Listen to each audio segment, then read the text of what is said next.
Okay, so hopefully you are all ready to make your flapjacks. Now remember, the first thing you need to do is wash your hands. Make sure you've washed your hands and you've washed all the surfaces that you are going to be using. So I've put my oats in a bowl. There's 400 grams in there. Now my oats already have some raisins and some pieces of apple in there. So I'm making banana and sultana flapjacks, but it's entirely up to you. You can put whatever you want in your flapjacks. This is just a very easy recipe that you can do at home with your parents. So I'm then going to add my 2 bananas to my oats. Now this is when the fun part starts. You're going to have to mash as hard as you can your bananas so that it's all mixed together.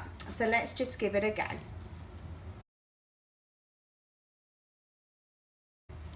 Okay, so my bananas are all nice and mashed up in with my oats. Now I'm going to crack 2 eggs. So in goes the first one. So remember, you might need some help with your parents supporting you with making these flapjacks. Just going to mix the egg mixture in so it gets in all with the oats. Keep moving it around. That's it. So everything gets involved. Then once you've given it a little while, then you're going to add your sultanas. So I have 80 grams of sultanas. So when those go, then I'm going to add 4 tablespoons of honey. So if you want it a bit sweeter, you can add more. So it goes 4, 1, 2,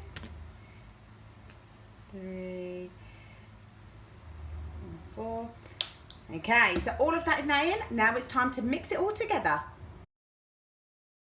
Now I do have a bit of a sweet tooth, so I'm going to treat myself to a nice big spoon of chocolate spread. So I'm going to add that as well. You don't have to if you don't want to, or if you want to do a different recipe, that's absolutely fine, but that's my little treat. So I'm going to add that in there. Now I need to mix it all together again.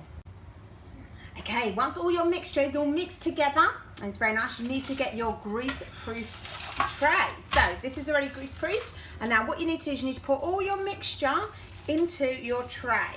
Okay, so get everything in.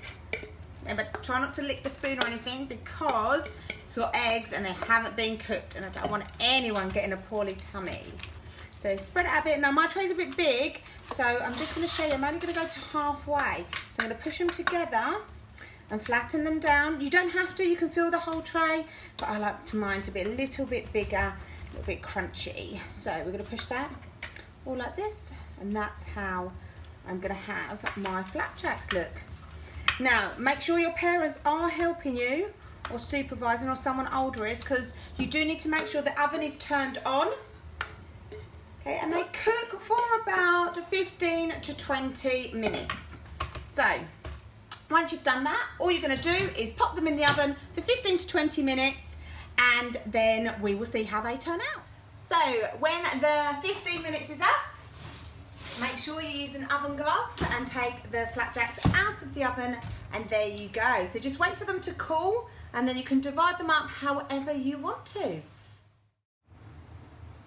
And there is the end result of Miss Brewster's flapjacks. Remember, you can have whatever you want in the recipe. They're very easy to make, and I'll send it on after this. So I hope you enjoyed your Wellbeing Wednesday cooking lesson with Miss Brewster.